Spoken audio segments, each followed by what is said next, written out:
Yan, good morning guys. Yan ang mga pogi ng MSCS batch 169. Yan. Okay, may gagawin tayo. Yan, motor ni Sir GL.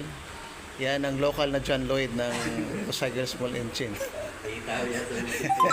Okay, so magpapalit tayo ng spark plug. Yan, tapos maglalagay tayo ng carbon clean. Isang tayo reset natin kasi nung nakaraan. Dumi nito, no? So napalitan natin problema yung spark plug, kulang tayo. Okay, so ito yung naging problema ni Honda, no? Kapag pinalitan siya, hindi bumabalik sa normal ang kanyang parameters, no? So para may babalik natin, no, ng maayos, okay, palitan natin ang spark plug, i-reset natin ang ECU niya. Lalagyan natin ang carbon cleaner para malinis yung kanyang intake manifold, injector. Yan, kasama yung piston tsaka yung rim niya. Ayan, palit na yung spark plug. So, tanggal natin to. Okay, bearings yung sa gilid. Luwag-luwag lang. Okay, para maawang na siya ng konti. Yan, check pa natin yung kanyang parameter. Yan, tayo natin yung lock. Ipit, tapos yan. Okay, 6 pins ito. So, version 3, Majin Buu. Kasi low ba yan? Okay, check mo natin yung alaga. Yung alaga mo, di mo na pinabalabas dyan Okay, check natin ngayon ang kanyang Parang black PVC, kung meron siyang current. Walang trouble code. This 3. Yun o, injector. Ayan o, may problema ang injector mo.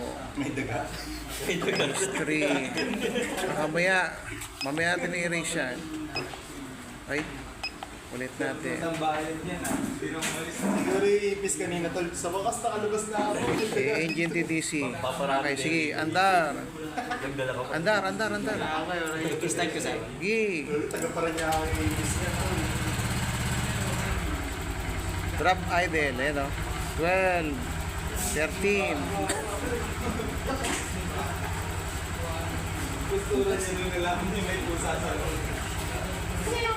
Tapos at spark advance mo 24. 22. Okay, sige. So yun na.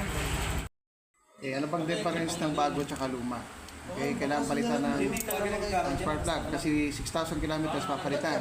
So standard niya 0.8 to 0.9. Okay? Ito po yan 0.3, 0.5. Okay? Ito po siya. Oh. Yan, super luwag na. Yan, disco na siya.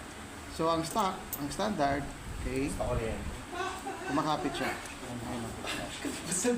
Yan. Unlike pag luma, yan o. Lalaglag. Okay, pwede natin bago. So, nagpatid tayo ng parts. Pag nag-check natin ang parameter niya.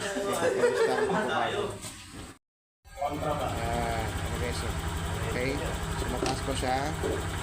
I-reset natin muna to. Okay, so reset natin ang kanyang ECU configuration. Okay, reset ECM. Kaya pala nagtatanggal-tanggal yung mga... Okay, so bago natin gawin yung command niya, i-plug natin yung positive line. Yan. Okay, tapos yes. Mas mahal mo yun. Yan, tapos off ang susian. Okay, tapos on. Okay, isa pa. Okay, okay na.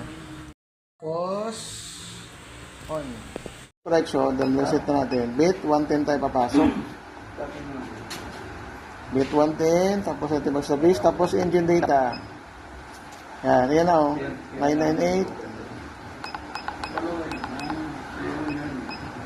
Yan, tapos short term siya. Eval trim, tapos yan o. Altitude correction niya, parehas na. Okay? So, sige, okay na. 125. Yan. Engine data. Okay, andar. Side stand.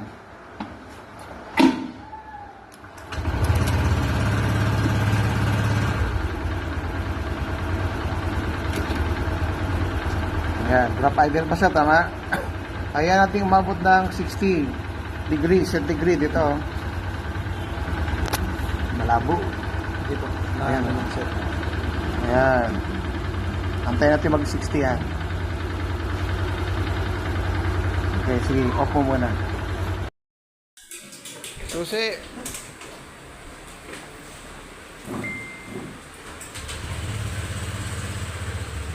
Thumbs mark. Thumbs up. Good.